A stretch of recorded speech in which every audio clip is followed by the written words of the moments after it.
Hello and welcome back to Paul's Beer Reviews. Hope you're doing well today. As you can tell by the title of the video, we're going to be reviewing a kegged lager. A few weeks back, I headed up to Liverpool with John from Lords, Simon from the Real Ale Craft Beer Guide, and Mark from the Craft Beer Hub. And we went to the SIBA beer exhibition at the Liverpool. I don't even know what the name of the venue is. Liverpool Centre, right by the Mersey. 2-day event where lots of people in industry come together to sell their services and their goods. And there were people from hop farms there were people from malt growers there were people from brewing equipment selling their stuff, there were artists selling their designs for beer cans, there were people who made beer wraps who were selling their services. It was a lot of fun, and there was some really good beers on show there as well, and there was a lot of beer judging going on, 2 days worth of it. And in the end, the end of the second day, they handed out awards. So they got the SIBA Gold, Silver and Bronze Awards for the UK. And during the show, this happened.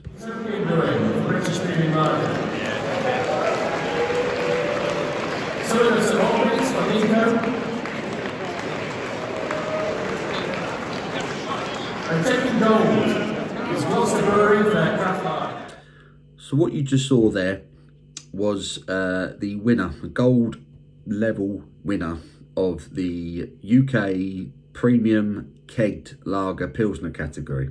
And the gold went to Gloucester Brewery with their, what's it called? I'm not sure what it's called. Gloucester Brewery with their English Craft Lager.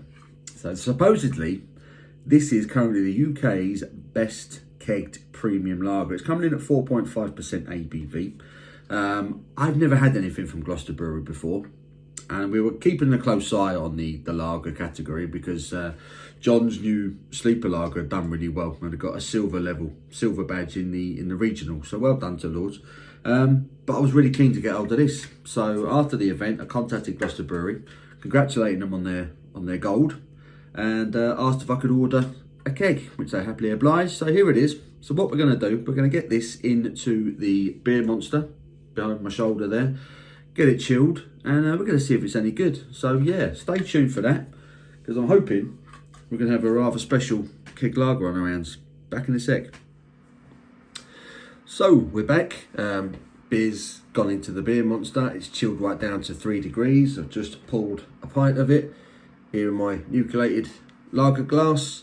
There's the colour of it. Get past all the condensation on the glass there, but it's slow moving carbonation, very slight haze to this lager, but yeah, it's hanging onto a 1 finger whitehead, but yeah, subtle haze to the beer, slow moving carbonation. It's a very light gold colour, this lager. It looks good, I must say. It looks very clean. I'd say just a touch of haze, but it looks good stuff. Let's get me snouting, see what the aroma's telling us. Lots of malt. It's definitely got a bready malt character to it. A touch of a sort of a lemongrass, slightly earthy aroma coming out. And there's also a touch of spice as well coming in. Slightly floral, slightly herbal. For a lager, there's a bit going on with this. There's a bit going on with it, but the primary aroma is that bready malt. It has a German Heller's, touch to it in the aroma. That's what it reminds me of, which is never a bad thing. Let's have it right. A lager that's based on a German Heller's or smells like a German Heller's is pretty good. But yeah, there's a touch of lemongrass, touch of malt, white bread, bit of honey. It smells good. Let's get stuck in. Cheers.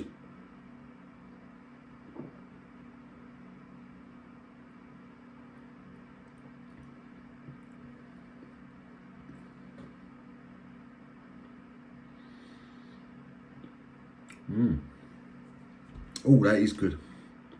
That is good. It's complex. It wasn't a word I was expecting to come out of my mouth for a lager review. It's crisp.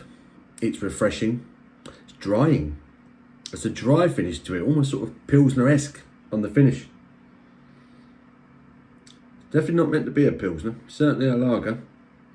But there is a crisp beginning to this beer. Really good conditioning on the keg.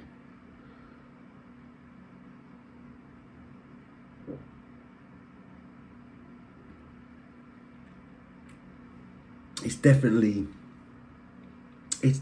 German Helles inspired this.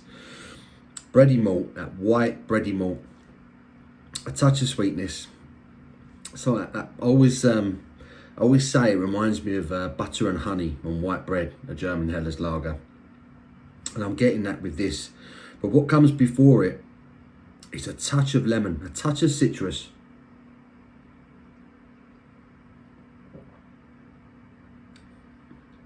The body, as you'd expect, is very light.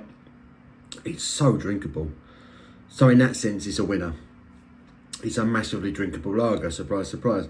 But it's smooth. The carbonation is quite subtle on it.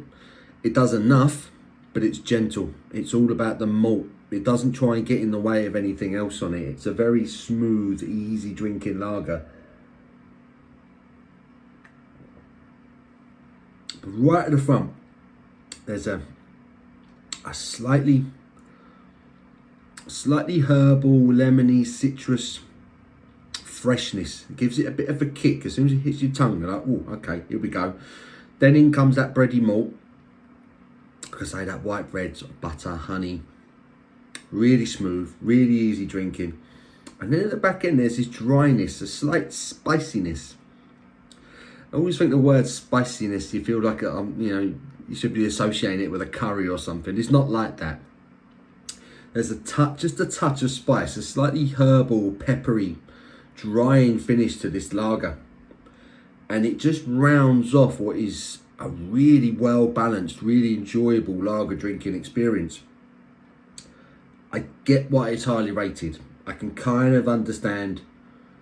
I mean, I don't know how many lagers were reviewed or tasted at BeerX. I don't know. It had good competition. I mean, you saw the video. Utopian were in there. Utopian, for me, brew some of the best lagers I've ever had. The competition was pretty good, but I don't know how many lagers they went through.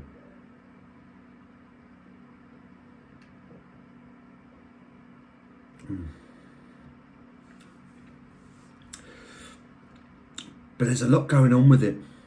It's not just, I mean, it is smashable. It's 4.5. 4.5 upwards is considered premium. It is smashable. It is very drinkable. But at the same time, it is a lager that you can just kind of relax and enjoy and take in and experience, because there are elements to this lager. And again, that's not something I always say about a lager. It's normally just a bosh. It's gone. Yeah, it's crisp. It's refreshing. Job done. There's a bit more going on with this. There's a bit more complexity. Like I say, there is that slightly earthy, citrusy touch when you first taste it. Then that sort of German bready malt character takes over. The white bread, the honey, the butter. A lovely smoothness you get. But it's that slightly peppery dryness at the back end that's really interesting.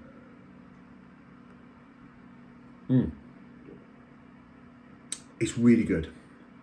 It's really, really good. Is it a gold medal winning lager? Is it the best kegged lager in the UK right now? I don't know. I'm not really sure. I don't think I've had enough UK lagers in the last 12 months to revise the award, to question it. It's very, very good. I will say that. It's very, very good. 4.5% ABV. Gloucester Brewery, British craft lager. I mean, it's gone, which is good. That's always a good sign. I really like it. I really do like it. I'm going to enjoy the rest of that keg. I might even share it with someone. You never know. I might just be really selfish and drink the rest of it because it's that good. I really like it, and I like it enough to give it an 8.5 out of 10. It's very, very drinkable. Very, very well made lager from Gloucester Brewery. So well done to them. Congratulations on the gold medal. Go check it out, Gloucester Brewery. I'll put a link to their website in the description box below. And yeah, if you've got a beer monster, whack it in one of those, or if you just buy a keg. Like I say, it won the gold medal in kegged premium lager. It's also available in cans if you want to try it in cans. But it won the gold medal specifically for being a premium kegged lager. So I was keen to get it in keg. This is what I've done. And for me, it's a really good lager. 8.5 out of 10. Enjoyed that. I hope you've enjoyed this review. Give it a thumbs up if you have. I do appreciate that. And until my next one, you take care.